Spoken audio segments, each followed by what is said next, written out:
ఈరోజైతే నేను టమాటా పచ్చడి అయితే రోటి టమాటా పచ్చడి చేయాలనుకున్నానండి. కానీ 6 టమాటీలతో అయితే నిల్వ పచ్చడి అయితే ట్రై చేశాను. ఎలా అని ఏంటని చెప్తాను. నా వీడియోలు మీకు నచ్చినట్టుగా అయితే like and share and subscribe చేసుకోండి. ప్లీజ్ సపోర్ట్ అయితే చేయండి. నేనైతే నిజంగా అనుకోలేదండి.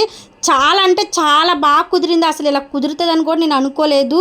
కానీ మనం అనుకోకుండా చేసినవే ఖచ్చితంగా జరుగుతాయండి.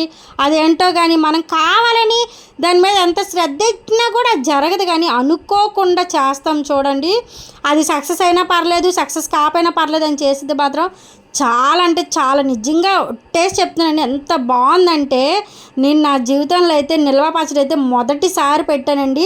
నాకైతే పచ్చళ్ళు ఇష్టమే కానీ నేను ఎక్కువ రోటి పచ్చళ్ళు చేసుకుంటాను. అలాంటిది మొదటిసారి పెట్టినందుకు మాత్రం టమాటా పచ్చడి అయితే ఓ రేంజ్లో అయితే వచ్చిందండి. నిజంగా దాన్ని చూసినప్పుడు మీకే నోరూరిపోద్ది. చూడండి, తాలింపు పెట్టిన తర్వాత అయితే అసలు ఆ కలర్ చూస్తుంటే అసలు నాకైతే ఎలా అనిపించిందంటే అప్పటికప్పుడే అన్నం వండేసుకొని తిన్నానండి. చాలా అంటే చాలా బాగుంది. అన్ని కొలతలతో సరిపోయింది. మీకు లాంగ్ వీడియో అయితే పెట్టాను చూడండి.